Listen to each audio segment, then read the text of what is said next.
बहुत सारी महिलाएं हैं जो इस फ्री बस सफर की वजह से दूर दूर तक अब नौकरी करने लगी हैं, अपना काम धंधा करने लगी हैं। दूर दूर जाके भाई कई बेटियां ऐसी हैं जो कॉलेज की पढ़ाई अब कर पा रही हैं। उन सबको तकलीफ होगी अगर फ्री बस का सफर बंद कर दिया गया।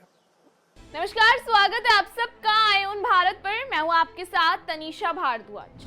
साल 2019 में दिल्ली की केजरीवाल सरकार ने महिलाओं को डीटीसी बसों में मुफ्त यात्रा की सुविधा दी। सवाल तब भी उठा था कि क्या दिल्ली की कामकाजी महिलाएं इतनी असहाय थी कि वे अपने आने जाने का खर्च नहीं उठा सकती।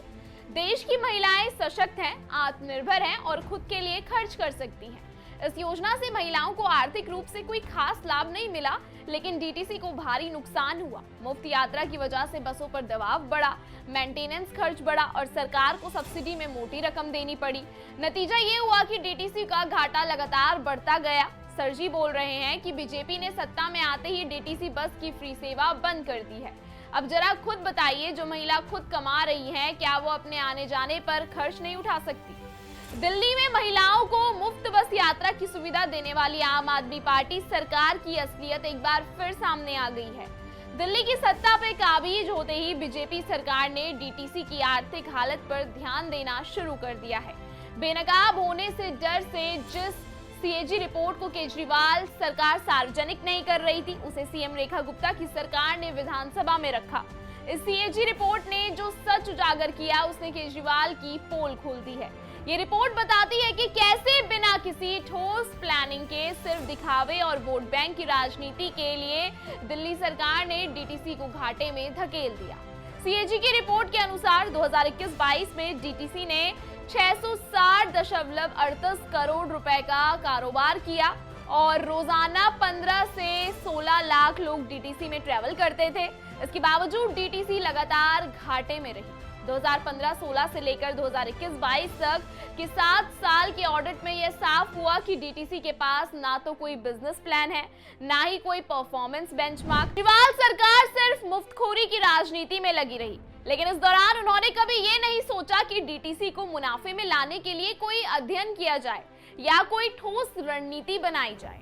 डीटीसी पिछले कई साल से झेल रहा नुकसान। डीटीसी में 44% बसें पुरानी हो चुकी हैं। डीटीसी में बसों की प्रोडक्टिविटी बेहद कम। 2009 के बाद से बस किराए में कोई बढ़ोतरी नहीं।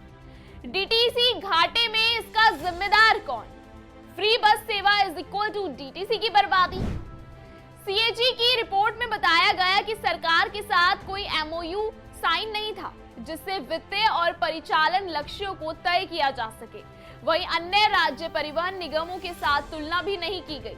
2015-16 में निगम के पास 4,344 बसें थी, जो 2022 में और 23 में घटकर 3,937 रह गई। जबकि सरकार से आर्थिक सहायता उपलब्ध थी, फिर भी ऐसा हुआ। फिर भी केवल 300 इलेक्ट्रिक बसें ही खरीदी गई। दिसंबर 2017 में ऑटोमेटिक फेयर कलेक्शन सिस्टम लाया गया, लेकिन मई 2020 में यह सिस्टम बंद कर दिया गया। 52.44 करोड़ रुपए खर्च कर 3,690 बसों में सीसीटीवी कैमरे लगाए गए, लेकिन अब तक ये सही से काम नहीं कर रहे। वहीं इन्हीं परिस्थितियों में डीआईएमटीएस की क्लस्टर बसों का प्रदर्शन डीटीसी से बेहतर रहा। रिपोर्ट में दावा किया गया है कि डीटीसी में कर्मचारियों के ज्यादातर पद खाली पड़े हैं, लेकिन कंडक्टर जरूरत से ज्यादा है। इन्हें अब दूसरे कामों में लगाया जा रहा है। डीटीसी ने कर्मचारियों को लेकर कोई भी संख्या तय नहीं की है, जिससे साल 2013 में नई भर्ती नीति बनी थी, लेकिन तब से इसमें कोई बदलाव नहीं किए गए। 660 करोड़ रुपए का कारोबार रोजाना, 15 लाख से ज्यादा यात्री, फिर भी डीटीसी घाटे में। सीएजी रिपोर्ट ने साबित कर दिया कि केजरीवाल सरकार ने बिना किसी योजना के फ्री की राजनीति की, जिसका खामियाजा अब दिल्ली की जनता को भुगतना पड़ रहा है। महिलाओं के सशक्तिकरण के नाम पर फ्री की यात्रा दी गई, लेकिन क्या महिलाओं को खुद का खर्च उठाने लायक नहीं समझा गया? क्या फ्री सेवाओं के नाम पर सरकारी खजाने को खाली करना सही था?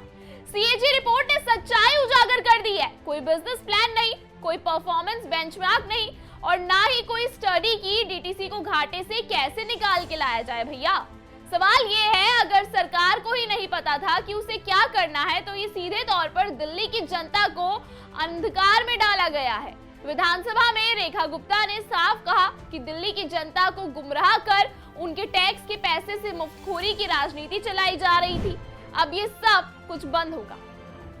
फिलहाल इस रिपोर्ट में इतना ही। लगातार इस तरीके की खबरों के साथ बने रहने के लिए देखते रहिए आए उन भारत।